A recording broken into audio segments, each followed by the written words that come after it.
ایک روایت بیان کرتا ہوں. ایک دن میرے آقا صلی اللہ علیہ وسلم اپنے گھر سے باہر تشریف لے جاتے ہیں, مدینہ المنورہ کے مضافات میں سیر کے لیے جاتے ہیں. اچانک دیکھتے ہیں ایک قافلے نے پڑاؤ کیا ہوا ہے. وہ قافلہ, ان کے پاس اونٹ ہے. میرے آقا صلی اللہ علیہ وسلم کو عرب کا ایک سرخ اونٹ بہت پسند آیا. میرے آقا صلی اللہ علیہ وسلم نے ارشاد فرمایا, میں اس اونٹ کو خریدنا چاہتا ہوں. قافلے کا سردار وہاں موجود تھا. انہوں نے کہا لے جائیے, خریدیے. میرے آقا صلی اللہ علیہ وآلہ وسلم نے ارشاد فرمایا, دیکھو میں سیر کے لیے آیا تھا, اونٹ خریدنے کے لیے تو نہیں آیا تھا, یہ میرا مقصد نہیں تھا, میں فقط سیر کے لیے آیا تھا. تمہارا اونٹ نظر آیا, مجھے پسند آیا. ارے ناز کرتے ہیں ہم, کیا عظیم اونٹ ہے وہ جو آقا کو پسند آ گیا, جو آقا کو پسند آ گیا. میرے آقا نے ارشاد فرمایا, میں اسے خریدنا چاہتا ہوں لیکن اس وقت میرے پاس قیمت نہیں ہے, میرے پاس قیمت نہیں ہے. میں جاؤں گا گھر جا کر واپس قیمت ادا کر دوں گا. وہ دیکھ رہے ہیں میرے آقا صلی اللہ علیہ وسلم کو, آقا جا رہے ہیں, آقا وہاں سے تشریف لے جاتے ہیں. وہ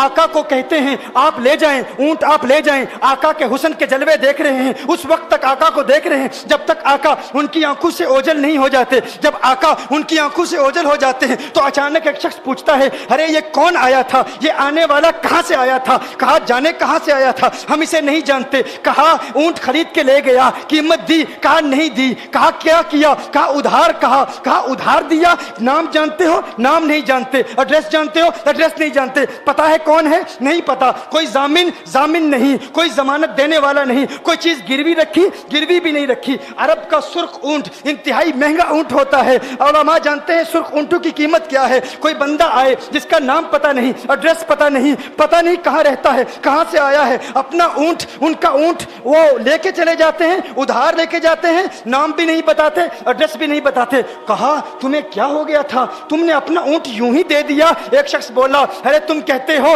کہ اس کا نام پوچھتے, اس کا پتہ پوچھتے, ارے نہ جانے کیا ہو گیا تھا, ہماری عقل پر پردے پڑ گئے تھے, ہم تو اس کے حسن میں ایسے کھو گئے تھے. ارے جب وہ بولتا تھا نا تو اس کے منہ سے پھول جھڑتے تھے, ان کے منہ سے پھول. انہی کی بو مایائے سمن ہے, انہی کا جلوہ چمن چمن ہے, انہی کی رنگت گلاب میں ہے, انہی سے گلشن مہک رہے ہیں.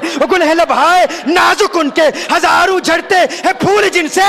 گلاب گلشن میں دیکھے بلبل, یہ دیکھ گلشن گلاب میں ہے, یہ دیکھ گلشن گلاب میں ہے. ایک شخص بولا, ارے نادانو, اتنا مہنگا اونٹ یوں ہی دے دیا, پتہ بھی نہیں پوچھا, نام بھی نہیں پوچھا, ایڈریس بھی نہیں پوچھا. ایک شخص بولا, تم کہتے ہو ایڈریس پوچھتے اور تم کہتے ہو کہ تم اس کے میٹھے بول سن رہے تھے. ارے میں تو اس کے کنڈل زلفوں کو دیکھ رہا تھا, ان کے زلفوں کے پیچ و خم میں ایسا گم ہو گیا تھا, ان کے حسن میں. گویا کہ اعلیٰ حضرت یہی فرماتے ہیں نا, لم یاتی نذیر کفی نظر مثلے تو نشد پیدا جانا, جگراج کو تاج تو رے سرسو ہے, تجھ کو شہید و سرا جانا. انفی اتش و سخا کا اتم ہے, گیسو پاک ہے ابر کرو, ہے گیسو پاک ہے ابر کرو. پر سنہار رم جم دو بوند ادھر بھی گرا جانا.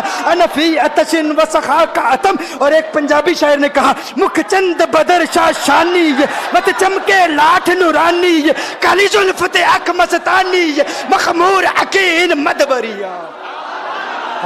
وہ ان کا حسن تھا, وہ ان کی زلفیں ایسی, میں زلفیں یار تیرے بال کے صدقے, رہائی جس سے نہ ہو ایسے پیار کے صدقے, اور جو حشر تک نہ دے چین قبر میں بے دم, میں ایسی یاد کے قرباں خیال کے صدقے.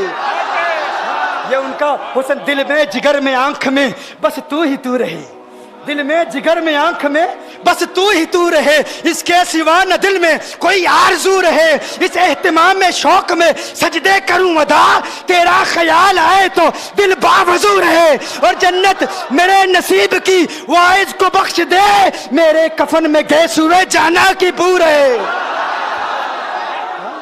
میرے کفن میں گیس ہوئے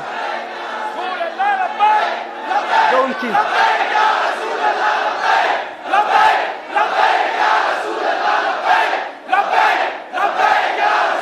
جو ان کی زلفوں کے اسیر ہو جاتے ہیں, جو ان کی زلفوں کو کھلا غضب ہوا تیری زلف دراز کا, کھلا غضب ہوا تیری زلف دراز کا, پھانسی گلے میں ڈال کے دنیا لٹک گئی.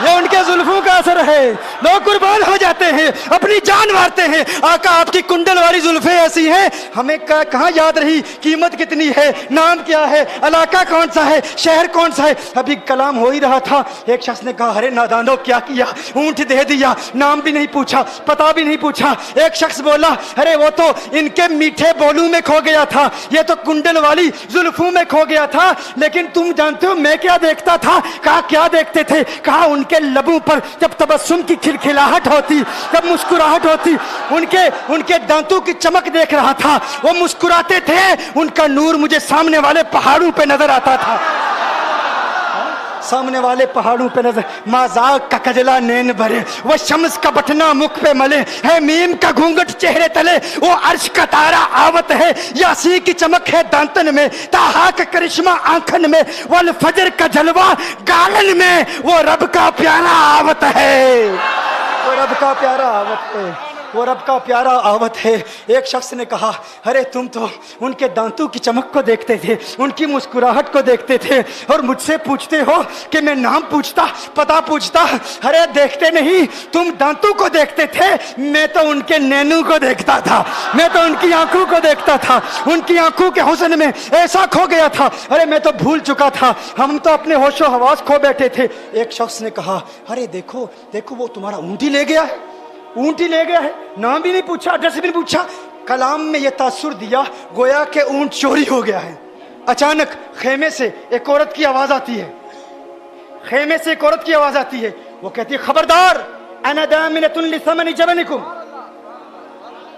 ایک عورت کہتی ہے خبردار کوئی یہ نہ کہے اونٹ چوری ہو گیا ہے، میں ضمانت دیتی ہوں تمہارے اونٹ کی قیمت کی، اگر قیمت ادا نہ کی تو میں کروں گی، میں ضمانت دیتی ہوں، میں ضامن ہوں. کہا شکر ہے کوئی تو جانتا ہے اس کو، شکر ہے کوئی تو اس کو جانتا ہے، کوئی تو پہچانتا ہے، کوئی اور ضامن نہیں تھا، ضمانت دینے والا نہیں تھا، شکر ہے تم جانتی ہو. کہا نہیں جانتی تو میں بھی نہیں ہوں، کون ہے مجھے بھی نہیں پتا کون ہے.